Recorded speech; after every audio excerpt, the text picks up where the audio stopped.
لروجاوای کردستان جه 11 مهیوه زنجیره رودانا تقیدان بردوامه تاوکو ایرو هفت تقینان رودانا و هشمارک ولاتی بونه قربانی و بریندار بونه هری داویل باجاری حسک روجاوای کردستان جارە کردن تەقینەکەی ڕوودایە لێتانها پەیدێک و خۆوەک دەسەڵات سەپاندیە نکارە ڕێگەریە ئەنجامدانە تەقینە بکە پاراستنا خەلکێ بکە وەکو هەردەم ڕادگیهینە ژێدەرەکە تایبەت رادیۆ ئارێباز رە دازانین ئیرۆ ڕۆژا سێشەمێ دەمژمێر 11 و نیڤێ نیڤرۆ ماتۆرسکلێتێکی بۆمبارێشکری لە پێش هۆڵا ڕەشۆ یا ئاهەنگان لە تاخا مشێرفا یا باکووری ڕۆژاڤای حەسەکێ و 5 کیلۆمەتران دووری ریا حەسەکێ و دەربێسیە یا کەڤنە تەقیە بێک و توزرارên mirovî werin tomarkirin jêderê herwiha serbar kir piştî encamdana teqînê esayişên peyedê li cihê teqînê kom bûn lê tu zanyarî di ser karînerê teqînê nehatin eşkerekirin û ne jî belavkirin.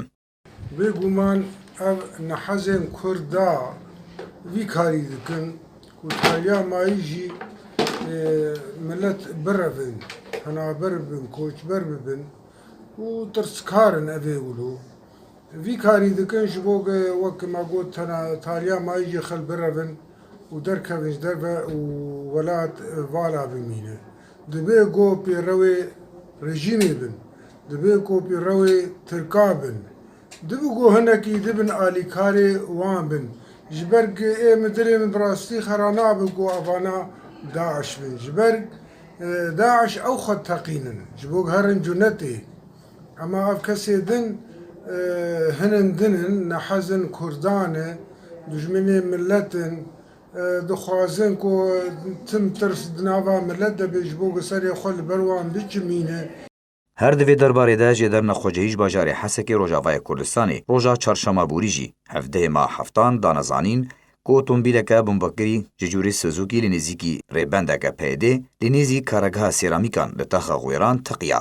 Di teqînê de du kesên sivîl birîndar bibûn bo nexweşxaneyê hatibûn veguhestin.